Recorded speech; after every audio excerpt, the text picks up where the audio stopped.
परमात्मा को पाने तथा उसका वास्तविक लाभ प्राप्त करने के लिए पवित्र बाइबल में प्रमाण है कि प्रभु ने मनुष्य को अपना ही स्वरूप बनाया। 6 दिन में सृष्टि रचकर 7वें दिन विश्राम किया। कुरान शरीफ में प्रमाण है कि हजरत मोहम्मद को खुदा स्वयं कह रहे हैं कि मैंने तुम्हें उस परमात्मा की महिमा बताने के लिए भेजा है। वो परमात्मा कबीर है जिसने 6 दिन में सृष्टि रची तथा 7वें दिन तख्त पर जा विराजा। उसकी खबर किसी बाखबर से पूछकर तो देखो। कृपया अवश्य सुनिए जगत गुरु तत्वदर्शी संत रामपाल जी महाराज के अमृत वचन।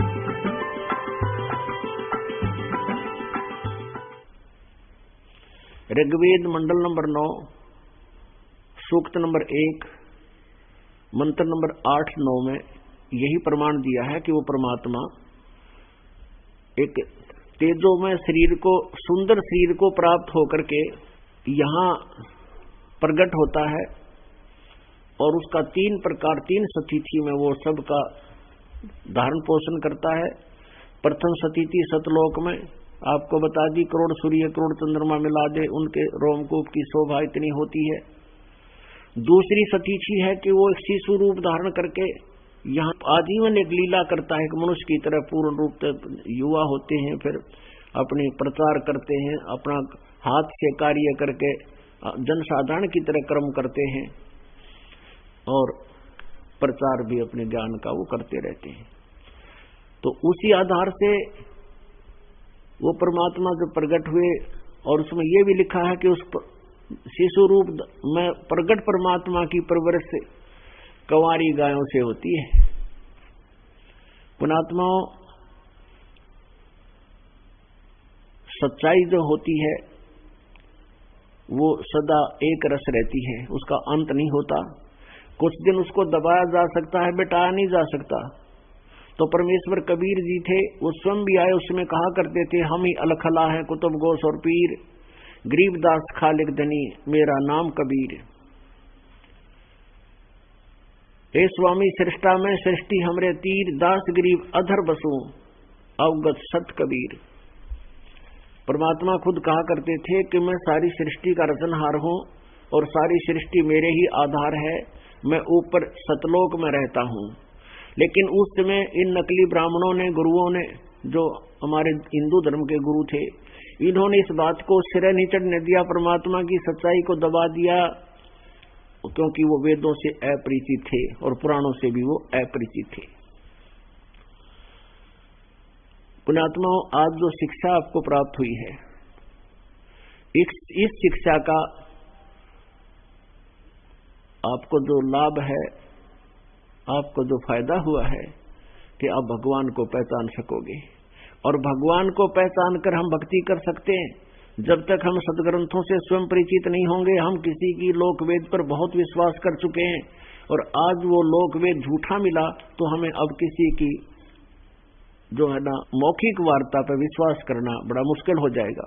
तो इसलिए आपको सदग्रंथ दिखाए जाते हैं, सदग्रंथों में आप आंखों देखकर स्वयं ही स्वीकार करोगे कि सचमुच हम बहुत भूल में थे, हम भगवान से कोसों दूर थे। परमात्मा कौन है, हम सोच किसको रहे थे, परमात्मा साकार है, हम उसको निराकार कह कहकर ढोल पीट रहे थे। तो वो ज्ञान देने वाले गुरु नकली थे। तो वो परमात्मा ऋग्वेद मंडल नंबर 9 सूक्त नंबर 1 मंत्र नंबर 9 में स्पष्ट किया है कि जब वो परमात्मा शिशु रूप धारण करके प्रकट होता है तो उसकी परवरिश की लीला कंवारी गायों से होती है। पुण्यात्माओं, ये वेद तो इस दास ने सन 2001 के बाद देखने शुरू किए परमात्मा की, क्योंकि पहले तो ये दास सन 1994 से लेकर सन 2000 तक यानी 7 वर्ष तक लगातार गांव-गांव में घर घर में जाकर के परमात्मा का उनकी अमर वाणी को पढ़कर ही प्रचार किया करता था। उन पर विश्वास था पूरा। बहुत से ऐसे प्रमाण दिए परमात्मा ने कि भगवान ऐसा करता है, ऐसे ही किए थे। तो इस आधार पर सत्संग करते थे, पाठ करते थे, गांव-गांव में जगाते थे जा करके। फिर एक आश्रम बना लिया करौथा में। भक्तों ने देखा कि बहुत ज्यादा संगत हो गई है, इधर उधर जाना संभव रहा नहीं, तो सबको वहां एकत्रित इकट्ठा करके बुलाकर सत्संग सुनाने लगे। फिर परमात्मा ने प्रेरणा की, एक मालिक की वाणी याद आई कि वेद मेरा भेद है, मैं ना वेदन के माही, और जौन वेद से मैं मिलूं वो वेद जानते नहीं। तो दास को एकदम प्रेरणा हुई कि परमात्मा कहते हैं वेदों में मेरी महिमा गाई हुई है, लेकिन उन वेदों के आधार से मेरी प्राप्ति नहीं हो सकती, क्योंकि जिस वेद से, उस सूक्ष्म वेद से, कबीर वाणी से मैं मिलूं वो वेद जानते नहीं। उन चारों वेदों में वो ज्ञान नहीं है परमात्मा पूर्ण ब्रह्म के पाने का, लेकिन पूर्ण परमात्मा की महिमा पूर्ण रूप से वर्णित है। इस आधार से जब वेदों को देखा, पवित्र चारों वेदों को देखा, पढ़ा, कुछ तो अनुवाद किया हुआ था इन पहले वाले अनुवादकर्ताओं ने, फिर परमात्मा का ज्ञान दास के पास था, तो उनके द्वारा किए गए अनुवाद में त्रुटियां देखी, फिर उन त्रुटियों को ठीक किया, तो परमात्मा की महिमा जो की तो सही मिली। अब आपको थोड़ा सा दिखाते हैं एक प्रमाण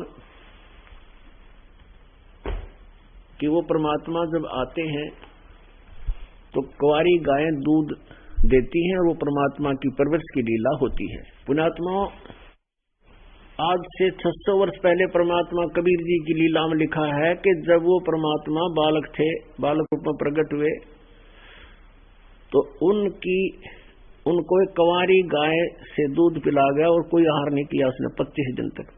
फिर वो कुंवारी गाय आई, उसके ऊपर परमात्मा ने आशीर्वाद दिया, तो उसने दूध देना शुरू कर दिया और वो छोटा सा बालक फिर उस दूध को पीता था। तो ये भगवान के गुणों में लिखा है। और ये लीला केवल कबीर परमेश्वर जो काशी में धानक रूप में आया था, जुल्हा रूप में लीला कर गया था, उसी ने की और किसी ने की नहीं। तो परमात्मा कौन हुआ?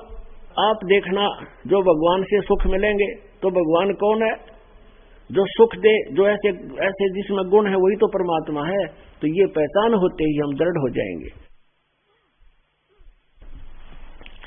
देखो, पहले कोई भी व्यक्ति है, बच्चा है, स्टूडेंट है, पढ़ता है, तो उसको पहले थ्योरी दी जाती है और फिर उस थ्योरी के आधार से उसको कहा जाता है तो प्रैक्टिकल करके देख। तो जब तक थ्योरी ठीक नहीं है तो प्रैक्टिकल क्या करेगा वो?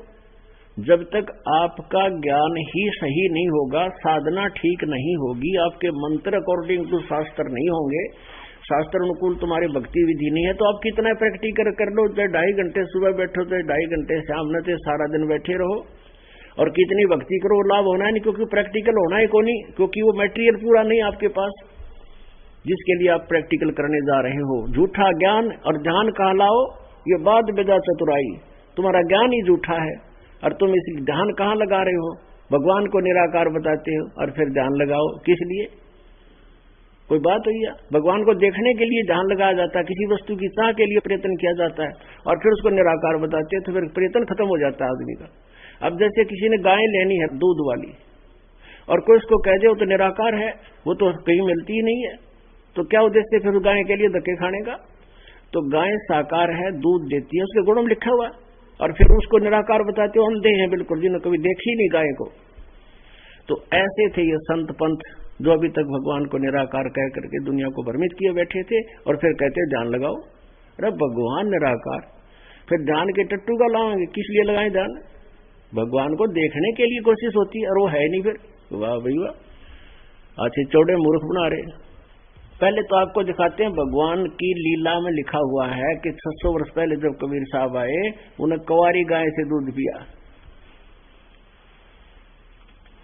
और फिर दिखाएंगे वो वेद जिनको हम सदग्रंथ मानते हैं और सत्य है, और उन्हीं में फिर ये लिख रखा है कि भगवान आता है तो कुंवारी गाय का दूध पीता है।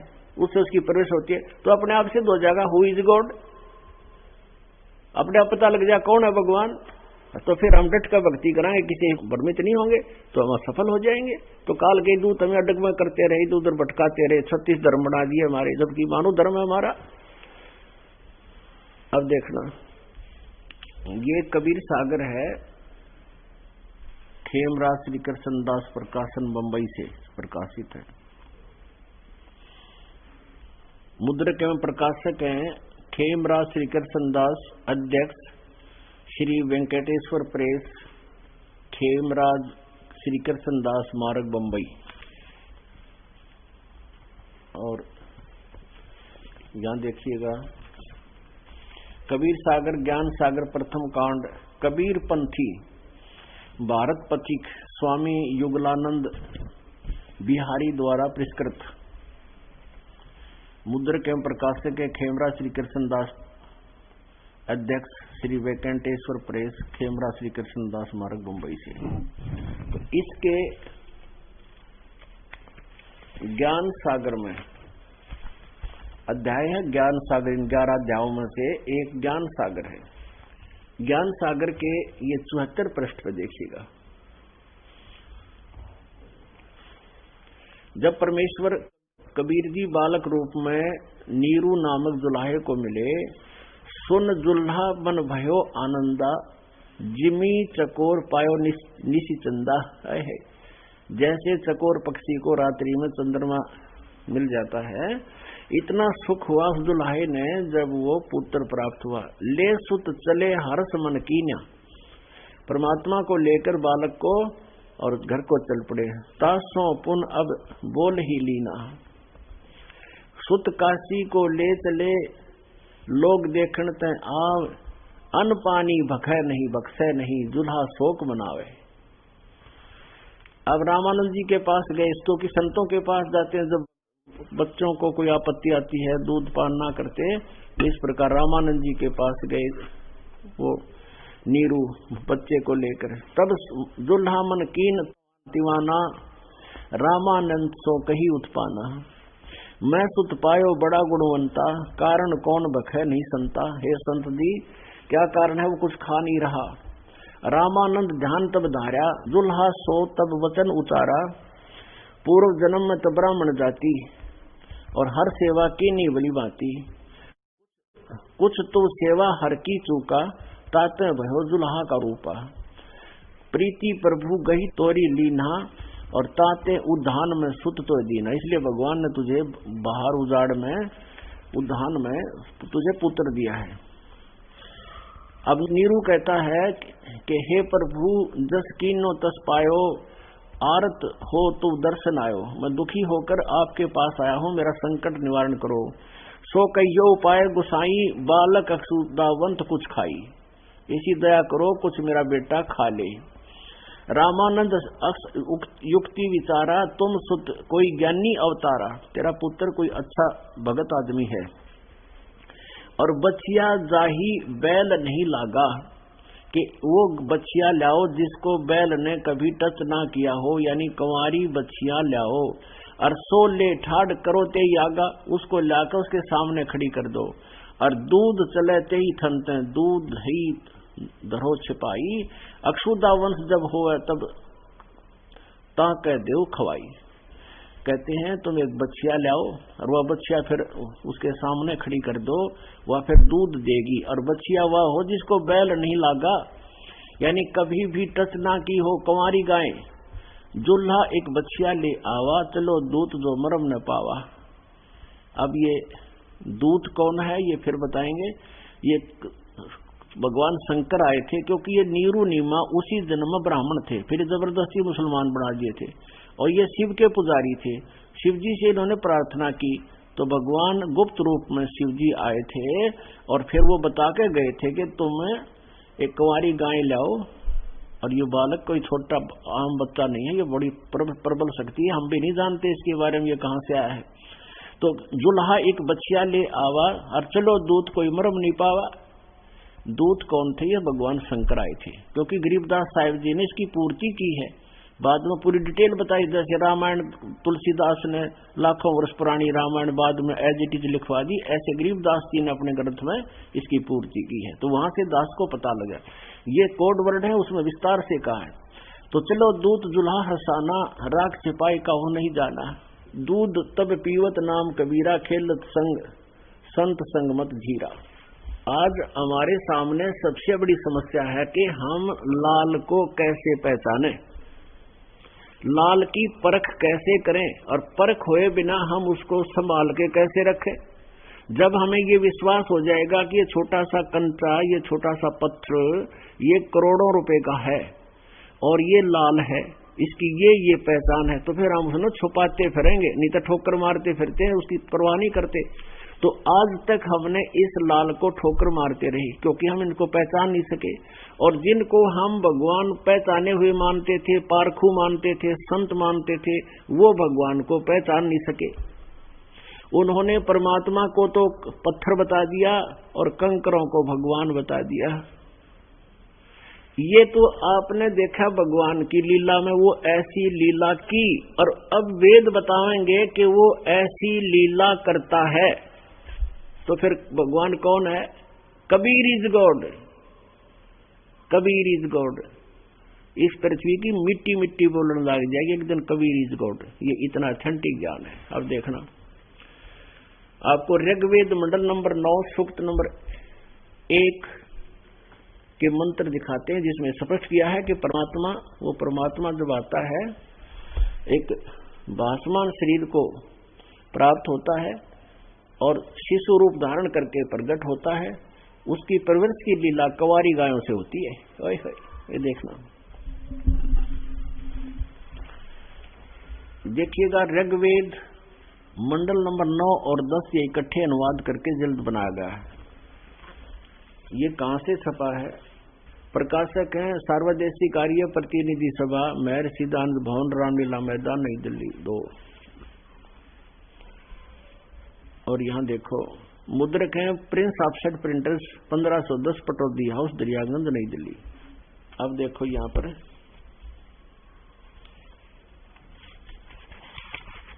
यहाँ से शुरू करते हैं हम। ऋग्वेद भाषा भाष्यम 9वां मंडल, मंडल नंबर 9, और ये सूक्त नंबर 1 है और मंत्र नंबर इसका 1। इसमें देखिएगा सोम स्वभाव परमात्मन, यानी भगवान की जानकारी है। इसलिए ये दिखाने पड़ते हैं, क्यों आगे जाके ये रोल मार गए हमारी, वहां भगवान लिखना बंद कर दिया इन्होंने, क्योंकि इनका सिद्धांत गलत था। ये भगवान को निराकार मानते थे, जबकि वेद उसको साकार बताते हैं। अब ये ऋग्वेद मंडल नंबर 9, ऋग्वेद मंडल नंबर 9 सूक्त नंबर 1 और मंत्र नंबर 2, इसमें भी हे परमात्मन आप, यानी भगवान की महिमा चल रही है, मैं ये दिखाना चाहता ये दास। और 3 नंबर में भी मंत्र नंबर 3 में हे परमात्मन, यानी भगवान की जानकारी है। और 4 में भी हे परमात्मन, यानी परमात्मा की जानकारी है। 5 में भी हे परमात्मन तुमको, यानी भगवान के विषय में जानकारी चल रही है। और 6 में हे परमात्मन तुम्हारे। और अब देखो यहाँ ये गड़बड़ करना शुरू कर दिए हैं, जब लग गया ना लो बात है। 7 में इन्होंने कर दिया उस पुरुष को, अब यहाँ लिखना था उस परमात्मा को। ओए उस परमात्मा को लिखना था। आगे 8वें में देखना उस पुरुष को, यानी उस परमात्मा को उग्र गतियां प्रेरणा करती है, यानी ऐसी सतीथि आ जाती है जो परमात्मा उसे प्रेरित होकर के यहाँ सच्चे ज्ञान की स्थापना करने, अधर्म का नाश करने के लिए आता है। उस परमात्मा को उग्र गतियां, ऐसी परिस्थितियां बन जाती है भयंकर, उसको आकर शांत करने के लिए भगवान आता है, प्रेरणा करती है। और भासमान शरीर को, परमात्मा निराकार कैसे हो गया? भासमान शरीर को वह पुरुष यानी वह परमात्मा प्राप्त होता है, यानी सुंदर शरीर को प्राप्त होता है। अब यहाँ चल रहा है उस परमेश्वर को उग्र गतियां प्रेरणा करती हैं और वो एक सुंदर शरीर धारण करके प्रकट होता है। यहाँ देखना इसी 8वें मंत्र का आगे शेष है कि जिसमें 3 प्रकार से दूसरों का वारण माने कल्याण करने वाला मधु में शरीर मिलता है। वो 3 परिस्थितियों से वो हमारा कल्याण करता है। परमात्मा 3 परिस्थितियों में रहता है। जैसे आपने इसमें पढ़ा कि 3 प्रकार से दूसरों का वारण करने के लिए वो परमात्मा 3 प्रकार से सुंदर शरीर को प्राप्त करता है। अब जैसे एक शरीर उनका सतलोक में है, आपको बताया, करोड़ सूर्य मिला दे करोड़ चंद्रमा, एक रोमकूप में उनका मनुष्य जैसा शरीर है और इतना सुंदर शरीर है, इतने तेज है उनके एक रोमकूप में। और दूसरी ये स्थिति है कि वो एक शिशु रूप धारण करके प्रकट होता है, एक लीला करता है, पूरे अपना जीवन एक जनसाधारण की तरह और उसी तरह अपना निर्वाह करके गुजारा करके सब लीलाएं करके एक अच्छे भक्त की लीला करके दिखाता है कि एक साधक ने ऐसे क्रिया करनी चाहिए, ऐसी मर्यादा में रहना चाहिए और अपना करके धंधा खावर भक्ति भी जरूर करे। और तीसरा वो होता है जैसे कभी भी आकर ये किसी को प्रकट हो जाते हैं, अच्छी आत्माओं को मिलते हैं, जैसे आदरणीय धर्मदास जी को मिले मथुरा में, आदरणीय मुल्कदास जी को मिले, आदरणीय दादू साहिब जी को मिले, आदरणीय नानक साहिब जी को मिले बेई नदी पर सुल्तानपुर शहर पश्चिमी पाकिस्तान में, आदरणीय गरीबदास जी को मिले गांव छुरानी जिला जज्जर के खेतों में हरियाणा के अंदर, आदरणीय घीसा साहिब जी को मिले जब वो 7 वर्ष के थे छोटे बालक रूप में, तब परमात्मा उनको मिले। तो ऐसे वो एक साधु महात्मा का रूप बनाता, जिंदा महात्मा का। मुसलमानों में वैसे साधु संत का रूप बना कर आते हैं वो परमात्मा, और वो ऐसे अपनी प्यारी आत्माओं को मिलते हैं, ज्ञान दे जाते हैं, सतलोक से परिचित कराकर उनको वापस छोड़ जाते हैं एक ऐसी स्थिति में। ऐसे ये 3 प्रकार से वो परमात्मा इस शरीर को प्राप्त होता है, 3 प्रकार से लीलाएं करता है हमारा धारण पोषण करने के लिए। ऐसे वो 3 प्रकार के शरीर में क्रिया करता है, इसका ये सिद्ध है। अब ऋग्वेद मंडल नंबर 9 सूक्त नंबर 1 का मंत्र नंबर 8 ने सिद्ध कर दिया कि वो परमात्मा सुंदर शरीर को प्राप्त होता है। और ऐसी परिस्थितियां हो जाती हैं जैसे आजकल हाहाकार बाज रही है, सब मांस खान लागे, दारू दप्पा पीन लागे, माया के पीछे दौड़ लग रही है, ऊंच नीच देखते नहीं, सारा कहर माच रहा है। तो अब इस ज्ञान से पुनः स्थापित होगी शांति इस देश में, पूरे संसार में, और भक्ति होगी। और पहले जो हम हाँ करके धन इकट्ठा करे उससे ज्यादा धन मिलेगा, लेकिन शांति घनी होगी। और घने धन से हमने नफरत बनेगी, क्योंकि इसको किस शर्म में मारेंगे जो भक्ति नाश करे। और अरबपति खरबपति यही छोड़कर चले जाते हैं, सारा जीवन बर्बाद कर जाते हैं, संतान में कमी हो जाती है, वो सारे ने फूक फाक कर फुर्र कर देते हैं, क्योंकि उनके भाग में नहीं है, तो रहेगा कैसे।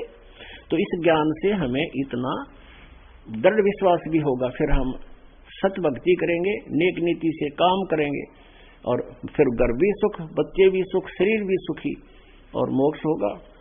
अब आपको दिखाते हैं ऋग्वेद मंडल नंबर 9 सूक्त नंबर 1 का मंत्र नंबर 9, जिसमें यह प्रमाण किया गया है कि जब वो परमात्मा शिशु रूप धारण करके लीला करने आता है, उस समय उनकी परवरिश की लीला कुंवारी गाय से होती है।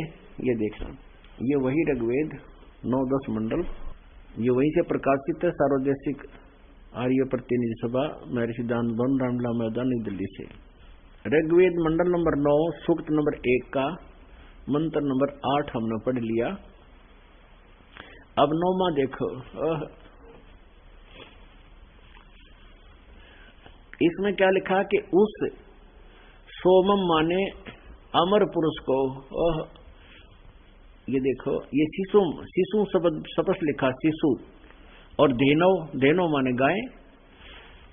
अब देखो, उस सोम स्वभाव वाले श्रद्धालु पुरुष को नहीं, उस अमर पुरुष को जो शिशु रूप में प्रकट होता है, कुमार अवस्था में ही शिशु रूप में जो प्रकट होता है, उसकी सब प्रकार से अभी अधन्या। अब यहां इन्होंने अधन्या का अर्थ कर दिया अहिंसनीय। अधन्या हो है बिना दनाई, हमारे यहाँ देसी भाषा है, उसमें जो गायें नए दूध ना हो उसने नो क्या करें, या बिना दनाई है, या नए दूध नहीं हुई है, अधन्या है। और अभी माने पूर्ण रूप से, जो पूर्ण रूपेण अधन्या, यानी कभी भी पूर्ण रूपेण, एक तो दूसरा ब्याह हुआ था धन्या, और अभी अधन्या जो कभी ना ब्याही हो और ना कभी टचकी हो, तो अहिंसनीय यानी बिल्कुल कभी भी सांड के द्वारा कभी नहीं सताई गई, यानी अभी अधन्या माने कंवारी, इसका सीधा अर्थ समझ लेना। अभी अधन्या सब प्रकार से यानी पूर्ण रूपेण बिना धनाई यानी कंवारी, धेनो माने गौवे तृप्त करती हैं उस अमर पुरुष को जो शिशुम, ये तो आम आदमी पढ़ ले, शिशु न था, शिशु माने बालक, बालक रूप में जो प्रकट होता है उसके परवरिश की लीला सब प्रकार से यानी अभी अधन्य यानी पूर्ण रूप से कंवारी गौवें तृप्त करती हैं, उसको तृप्त करती हैं, तो उसकी लीला की परवरिश होती है। सीधी सी बात होगी। पुण्यात्माओं, ये अनुवाद भी उन्हीं अनुवादकर्ताओं का है जो भगवान को निराकार बताते हैं, उसका कोई आकार नहीं, और उन्हीं का अनुवाद है। और उसमें भी कहते हैं सच्चाई छुपी नहीं, चोर चुराई तूंबड़ी गाड्डे पानी में, वह गाड्डे वह ऊपर आवे नो सच्चाई छानी ना। इन्होंने बहुत कोशिश की है अनर्थ करने की, वेदों के अर्थों का भी अनर्थ करने की चेष्टा की है ताकि वो अपनी अज्ञान सोच को ऊपर ला सके, लेकिन नहीं ला सके।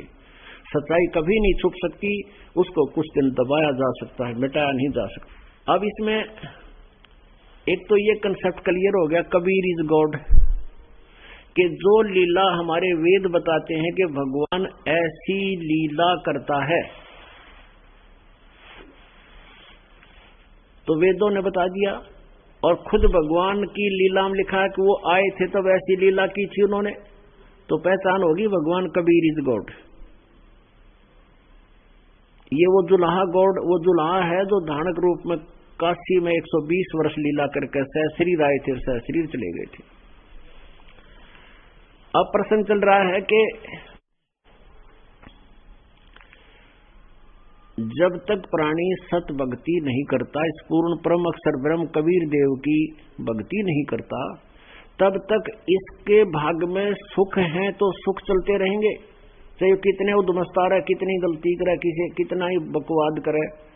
तो आम आदमी नो सोचा है जैसे कोई भगत भक्ति कर रहा है और वो देखता है कि उसका पड़ोसी कभी राम नाम लेता नहीं, शराब डेली पीवे, मांस खावे हैं, और बढ़िया उसके पोस्ट है, बढ़िया उसका घर है, बढ़िया कोठी है, बालक भी अच्छी संतान है और खूब उनके ब्याह विवाह भी अच्छे कर दिए, तो आम भगत भी नास्तिक हो जाता उसको देखकर कि ये कुछ भी ना करता फिर भी सुखी बिना ज्ञान के।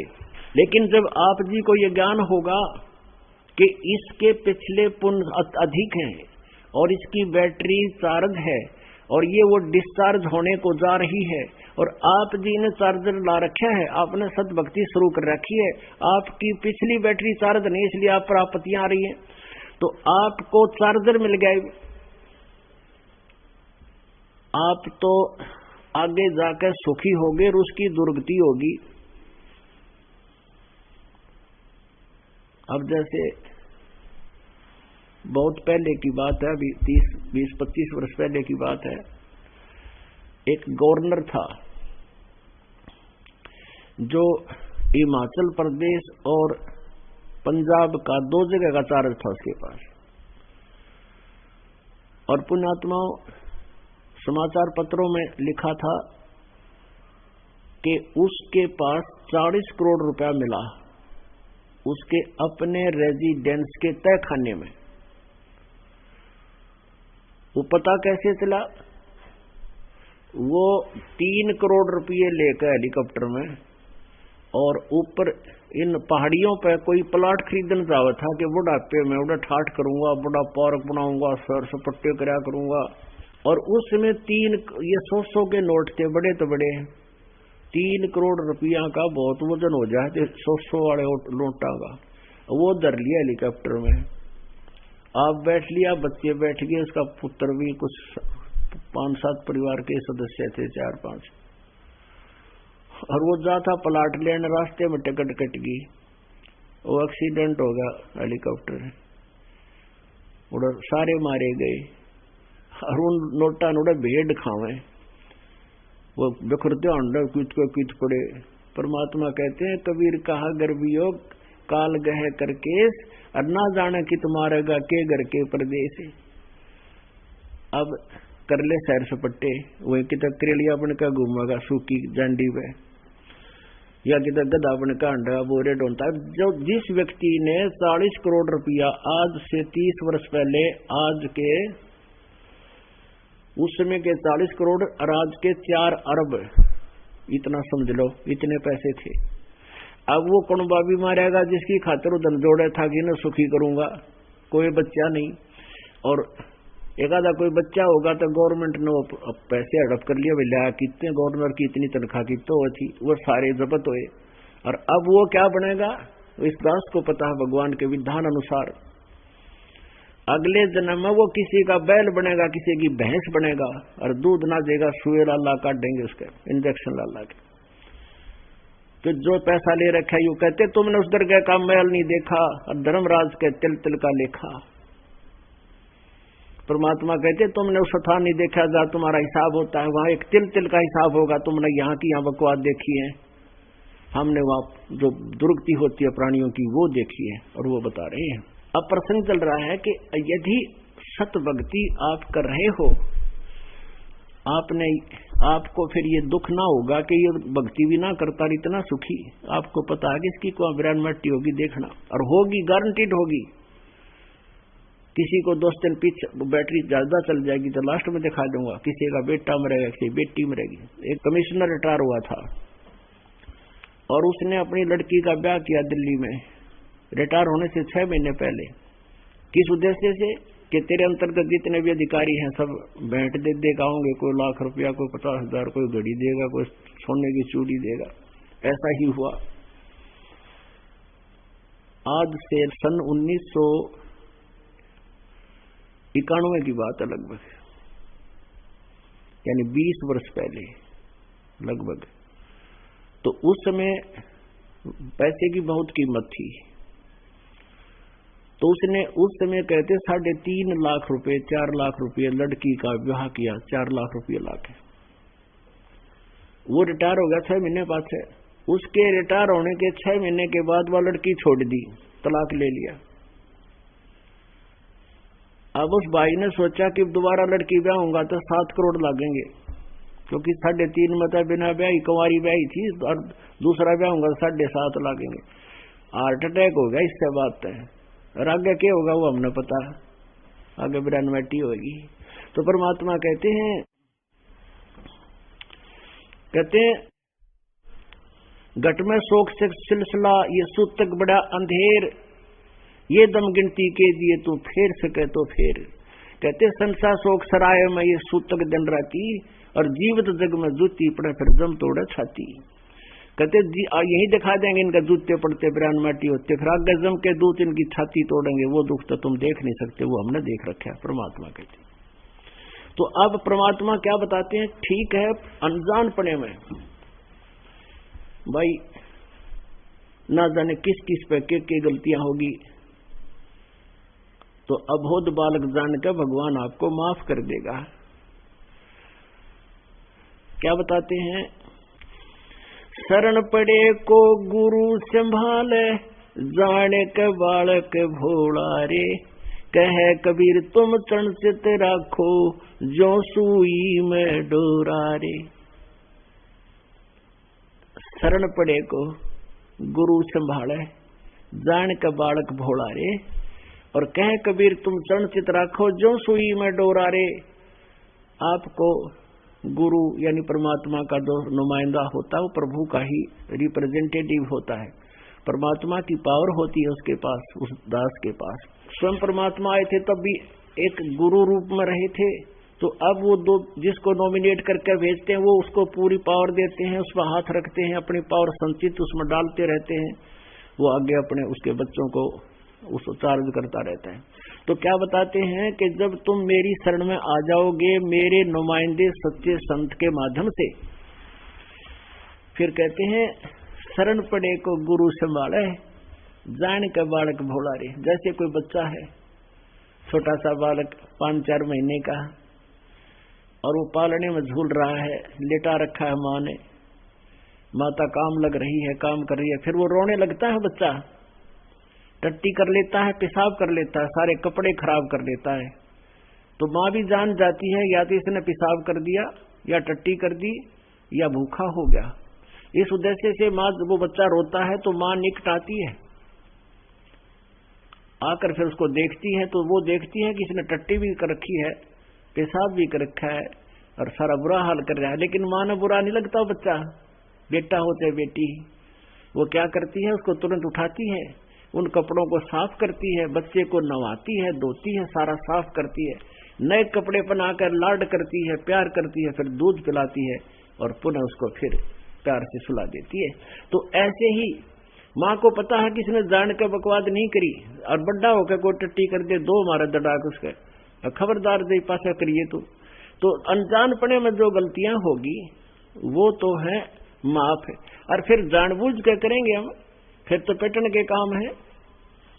तो कहते ऐसे आप जी अनजानपने में अबोध बालक की तरह गलतियां पर गलती करके आपने अपना कपड़े सान लिए और ये दुख इतने आ गया पर तुम रो रहे हो तो पुकार रहे हो भगवान को, तो भगवान आपके नेड़े पहुंच गया। आपके दुखों को, आपकी पुकार सुनकर, आपकी रोहाराट सुनकर तो भगवान ने संदेश भिजवाया, किसी के पास पुस्तक भिजवाई, किसी के पास अपना बच्चा भेजकर संदेश भिजवाया, नाम ले लो तुम सुखी हो जाओगे, वहां सुख होता है। कबीर भगवान की शक्ति वहां काम कर रही है। तो अब आप आगे गुरु शरण में, जिस तरह माँ उस बच्चे के उन अवगुणों को नहीं देखती कि इसने कपड़े खराब कर दिए, निकम्मे है सारा, नहीं, उसको पता ये बालक है, इसने पता नहीं था, अनजान पड़े में हो गया।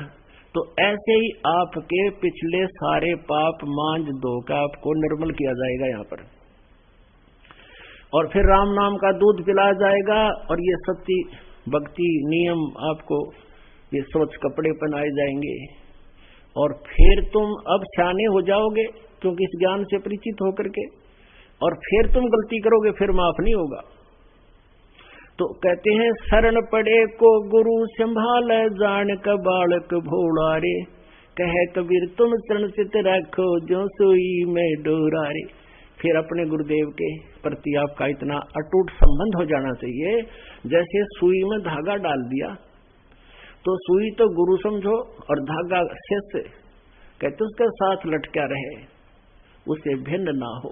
ऐसे कहते तुम ऐसे शरण चित रखो जो सुई में डोरा रे, उसके दूर नहीं होता, गांठ ला दे नीचे गेर लटका रहे, तो या राम या प्रेम की गांठ लगा लो मालिक के चरणों में। फिर तुम्हारा इतना ही काम है कि तुम शरण में पड़े रहो, शरण चित रखो और भक्ति करो, नियम में रहो, फिर देखो कैसे सुख हो। तो ऐसे जो प्रकरण चल रहा है कि जो सत भक्ति नहीं करते और सारी को बद करते हैं, सुखी नजर आए हैं, तो अंत में उनका दुर्गति होती है। और जो आज भक्ति कर रहे हैं, सत भक्ति कर रहे हैं, उन पर आपदाएं हैं, उनकी आपदाएं टलेंगी और आगे उनकी भक्ति बढ़ती बढ़ती जाएगी, लास्ट में वो भी सुखी, उनकी 101 पीढ़ी पार होगी, ऐसा लिखा भगवान ने। और जो आज सुखी हैं, भगवान से दूर हैं, उनके लिए वो अभिशाप है वो सुख, जिस सुख के कारण वो भगवान के निकट नहीं आ पा रहे। आपके लिए वरदान है ये दुख, जिसके कारण आप परमात्मा के चरणों में आ गए। कबीर साहब कहते हैं उस सुख के आग लगो जिसके नाम हृदय ते जा, और बलिहारी उस दुख के जो पल पल नाम रटावे। कि हे भगवान इसे सुख का आग लगो जिससे आपकी भूल पड़े, हे परमात्मा वो दुख बना हमें जिससे आपकी याद दिवावे। तो पुण्यात्माओं, जब हम इस परमेश्वर की शरण में आ जाएंगे और गलतियों से कुछ भी हो चुका है अनजानपने में, फिर मान लीजिए जैसे आपको उदाहरण दिया, ये मंत्री, गवर्नर और वो प्रधानमंत्री या मुख्यमंत्री, यदि वो भगवान की शरण में, इस परमात्मा की शरण में होते, उनके भाग में राज था, वो राज करते और उनकी उम्र बढ़ती, आयु बढ़ती, वो ठाहर लगती। ये परमात्मा आयु बढ़ा देता है, लेकिन आयु बढ़ाते हैं परमात्मा इसलिए कि तुम फिर समर्पित होकर के अपना कल्याण के लिए एक्सटेंशन करवाना, बकवाद्य नहीं करना, फिर परमात्मा आपकी आयु बढ़ाएगा। अब ये प्रमाण वेद देते हैं कि वो जो परमात्मा शिशु रूप धारण करके आता है और उसकी कंवारी गायें उसकी परवरिश की लीला होती है, तो वो उम्र भी बढ़ाता है।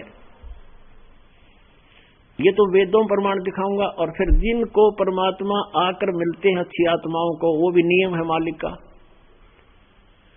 उनमें से जिन जिन को मिला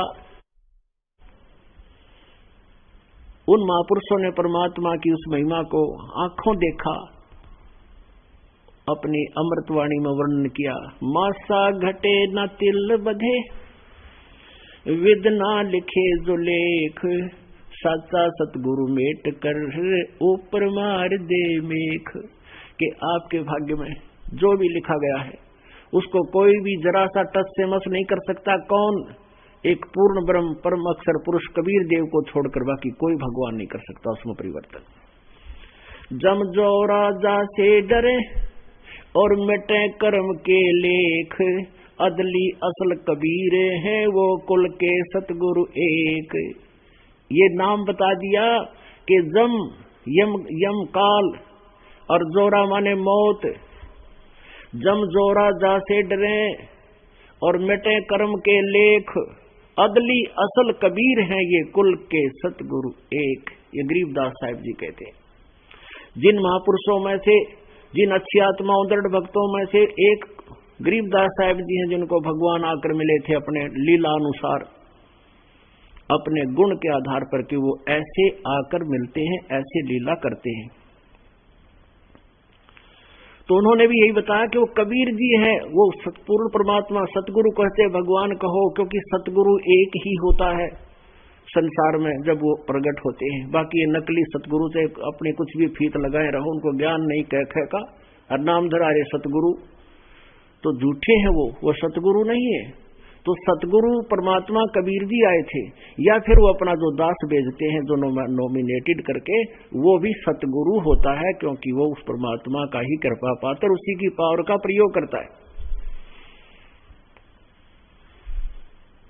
अब आपको दिखाते हैं, वेद गवाही देते हैं कि वो परमात्मा अपने भगत की उम्र बढ़ा देता है।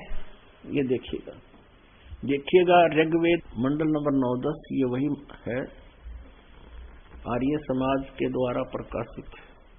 प्रकाशक हैं सर्वदेशी कार्य प्रतिनिधि सभा, महर्षि दानंद भवन, रामलीला मैदान, नई दिल्ली। ये यहां से प्रकाशित है। ऋग्वेद मंडल नंबर 10 सूक्त नंबर 161। ऋग्वेद मंडल नंबर 10 सूक्त 161 मंत्र नंबर 2 में यदि रोगी नष्ट जीवन शक्ति वाला हो गया है, यदि अथवा सीमा से परे चला गया है, यदि मृत्यु के समीप पहुंच गया ही है, तो भी उस रोगी को यहां इन्होंने यो अड़ंगा डाल दिया, मैं वैद, ये गलत कर दिया, क्योंकि ये दानंद के अनुयायी, दानंद के भगत, दानंद की छुरी के अनुसार ये मानते भगवान कुछ नहीं कर सकता, कोई परिवर्तन नहीं कर सकता, इसलिए आप वैद लिख दिया। ये महिमा भगवान की चल रही है, ये कोई दवाइयों की किताब नहीं है। वैदवाद का इसमें कोई जिक्र नहीं होता वेदों में। आगे तो क्लियर करेंगे आपको। उस रोगी को भगवान या वैद नहीं लिखना, परमात्मा कष्ट पद रोग के पंजे से छुड़वा लाता हूं, भगवान कहता है। 100 सर्द ऋतुओं तक जीने के लिए इसको बलयुक्त करता हूं, यानी 100 वर्ष की आयु देता हूं। 100 सर्दियां, यानी एक साल में 1 सर्दी आवा है, तो 100 वर्ष की आयु तक जीवित जीने के लिए उसको बलयुक्त करता हूं। अब आपको और प्रमाण दिखाते हैं। इसी में यहाँ से इनका याद आ गई, दान में नाट्या करता भगवान कुछ नहीं कर सकता, लेकिन सच्चाई कब तक छुपाएंगे? यहाँ देखना, ऋग्वेद मंडल नंबर 9 सूक्त नंबर 80 का और मंत्र नंबर 2।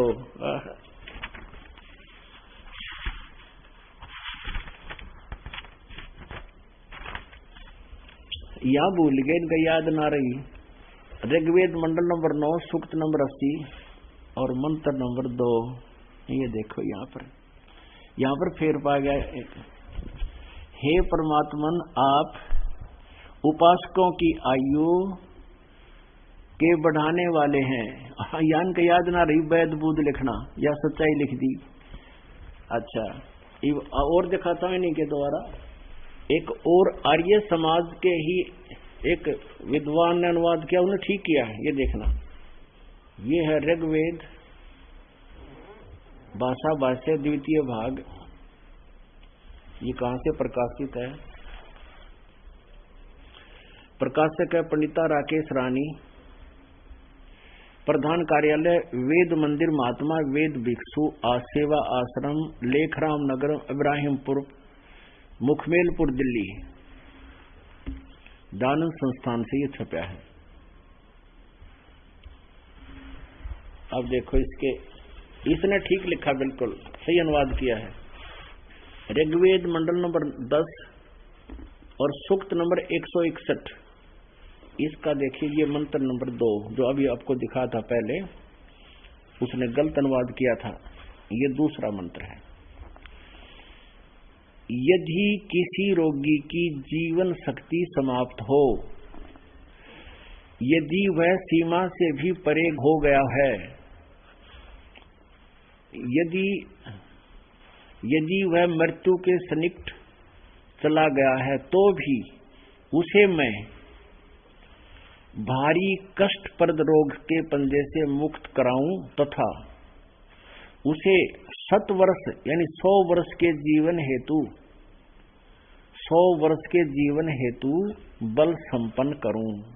इन भावार्थ में से लिखा है इसने, यदि रोगी की जीवन शक्ति समाप्त हो रही है और उसका रोग सीमा को पार कर गया, तो भी परमात्मा उसे इस कष्टप्रद रोग से मुक्त कर 100 यानी 100 वर्ष का जीवन दे सकता है। ये बिल्कुल सही अनुवाद किया है। पुण्यात्माओं, ये कृपा है परमात्मा की। हमने तो वेदों की शक्ल भी ना देखी थी, हम तो जय गणेश देवा, माता थारी पार्वती, पिता माँ देवा, इसकी रटना रहा करते थे। हैं, ओम जय जगदीश हरे, स्वामी जय जगदीश हरे लगे रहा करते दंत कथाओं पर। आज परमात्मा ने दया करती इन वेदों को समझा दिया, इस दास के अंदर बुद्धि दे दी, और ये आप अपने बच्चों तक ये संदेश भिजवा दिया। न तो काल न तो गांठ बांध के गिर रखा था, ज्ञान तो अज्ञान का ढिंडोरा पिटवा रखा था, हमारा नाश कराने के लिए जीवन बर्बाद करवा दिया नकली गुरुओं से। अब पुण्यात्माओं, इतने ऑथेंटिक प्रमाण आपके पास है। वो कौन है भगवान जो उम्र बढ़ा देता है? कौन है वो भगवान जो, इसमें लिखा है, एक और दिखाता हूं, एक और बहुत अच्छा अनुवाद किया है, क्योंकि ये कंसेप्ट जब तक क्लियर नहीं हो लेगा। अब इतना अज्ञान बढ़ा दिया इस काल में, इन अज्ञानी गुरुओं ने काल प्रेरित होकर कि इतना अज्ञान बना दिया कि एक पॉइंट को क्लियर करने के लिए 10 प्रमाण देने पड़ते हैं, जब ये बुद्धि में स्वीकार होता है, क्योंकि हमने अज्ञान घना ठोक रखा है।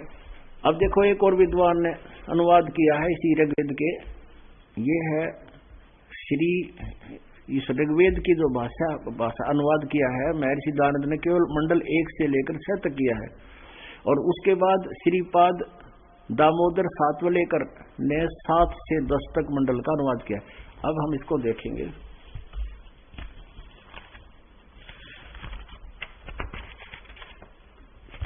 ये कहां से प्रकाशित है, ये देखिएगा।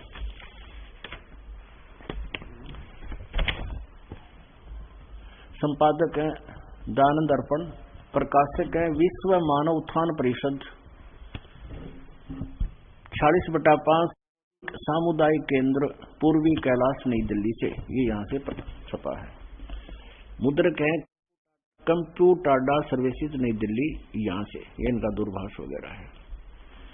अब इसमें इसने बहुत ही अच्छा क्लियर किया है इसमें, ये देखिएगा। ये है 161 सूक्तम, 61 शतम सूक्तम, इसका दूसरा मंत्र देखिए। ये है दूसरा मंत्र, यदि रोगी की अक्षीण आयु हो गई हो, यदि वह इस लोक से चला गया हो, मर गया हो, यानी धर्मराज के पास चला गया हो, तो उससे भी वापस छुड़वा लाता परमात्मा। और यदि यह मृत्यु के पास गया हुआ है, तो भी उसको मैं यानी परमात्मा मृत्यु देवता नृत्य के पास से लौटा ला सकता हूं, और उसको 100 वर्ष के जीवन के लिए प्रबल करूंगा। अब ये तो वेद बताते हैं, और परमात्मा कबीर जी क्या कहते हैं, शिव मंडल ब्रह्मापुरी ते विष्णु लोक में हो, हमरे गुण भूल नहीं तो आण छुटाऊं तो। कहते तू कहीं भी चला गया और तुझे याद आ जाए मैं तो गलत आ गया भगवान मेरे से गलती होगी, कहते वहां से भी छुटवा कर तुझे वापस ले आऊंगा और तेरी फिर पुनः आयु बढ़ा दूंगा। अब वेद बतावे, आंखों देखा वो संत बतावे, और खुद भगवान अपनी महिमा आप बतावे कि मैं ऐसा कर देता हूं। और उस परमेश्वर ने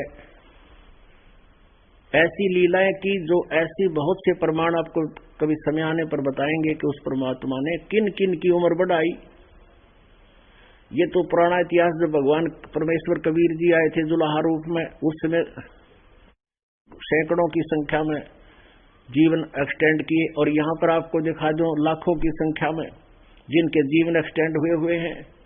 उसी शक्ति ने, उसी कबीर परमेश्वर की पावर ने आज यहां भी वही कृष्ण में दिखाए हैं जो भगवान किया करता है। तो पुण्यात्माओं, परमात्मा की महिमा से जब हम परिचित हो जाएंगे तभी हम भक्ति कर पाएंगे।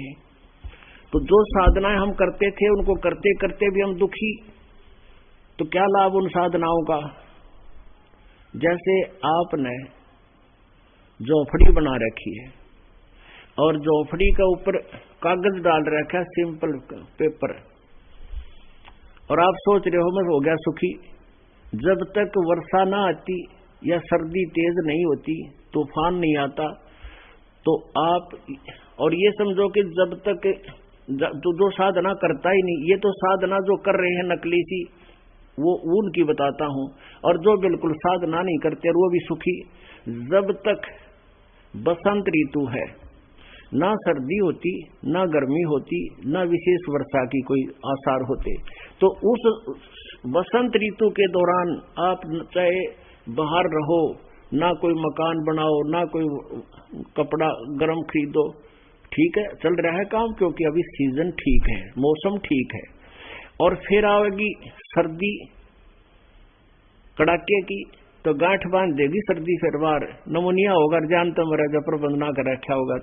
तो ऐसे जब तक जिनकी बसंत ऋतु चल रही है, तो वो ये सोच रहे हैं हम कुछ भी ना करते, मौज माच रही है, फिर या कर्मा की सर्दी जब आओगे, जब दिखाएंगे उनके इकट्ठे हुए पाओगे गोड्डे मोड़ के। तो पुण्यात्माओं, इसलिए हमने भक्ति जो कर रहे हैं वो कागज की छात डाल रहे हैं, ये गलत साधना करें, अन्य उपासनाएं करते हैं, समय आने पर उनको कोई लाभ नहीं होगा। जो बिल्कुल नहीं करते वो उनका सीजन समझ लो बसंत ऋतु है, गर्मी भी आवेगी, तूफान भी आवेगा, सर्दी भी आवेगी, और उनकी बिरानुमैटी वही दिखाएंगे जिनने पहले प्रबंध छान मोटी ना डाल रखी जो वाटर प्रूफ हो।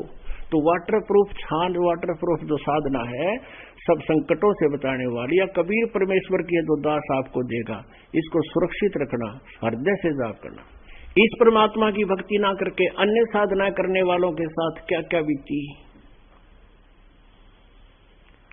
सुखदेव ने 84 भुगती बना पजावे खरवो, तेरी क्या बुनियाद पराणी तू पेंडा पंथ पकड़वो। कहते जो साधना तुम कर रहे हो इनसे भी अच्छी साधनाएं और बहुत सुदृढ़ तरीके से अच्छी तरह क्या करते थे सुखदेव ऋषि, और उन्हीं साधना करते करते वो गधा बना पजावे ईंट ढोया करता था। तो पुण्यात्माओं परमात्मा बताते हैं कि जब सुखदेव जैसे ऋषि, सुखदेव जैसे ऋषियां की दुर्गति हुई, गधे बने, कुत्ते बने, सुअर बने, तो तेरी क्या बुनियाद पराणी तू पेंडा पंथ पकड़ो। तेरी क्या औकात है, जो साधनाएं तू कर रहा है वो तो उन ऋषियों जैसी आप कर ही नहीं सकते, उनके साथ भी ऐसी दुर्गति हुई, तो तू अब वो पेंडा यानी वो रास्ता पकड़, कौन सा, उस परम अक्षर ब्रह्म की भक्ति कर, पूर्ण परमात्मा की साधना कर, जिससे तेरा मोक्ष होगा और इस जीवन में भी सुख होगा, और आपकी जीवन में भी ठहर लगेगी, आपकी आयु भी एक्सटेंड होगी, आपके आने वाले संकट भी दूर होंगे, और 101 पीढ़ी का मोक्ष होगा आपका। परमात्मा कहते हैं भक्ति बीज होए जो हंसा, और उतारों तास के 71 वंशा। जो हमारी भक्ति को सही ढंग से दृढ़ करके बीज बो देगा अपने घर में, उसके 101 पीढ़ी को पार कर दूंगा। आप देख लेना। अब एक बार भक्ति शुरू करके देखो, आपका कल्याण, आपके आने वाले आपके जो संस्कार में प्राणी है उनका भी मोक्ष होगा। तो परमात्मा कहते हैं समझा है तो सर दर पाओ, बहुर नीरे ऐसा दाओ। बोलो सतगुरुदेव।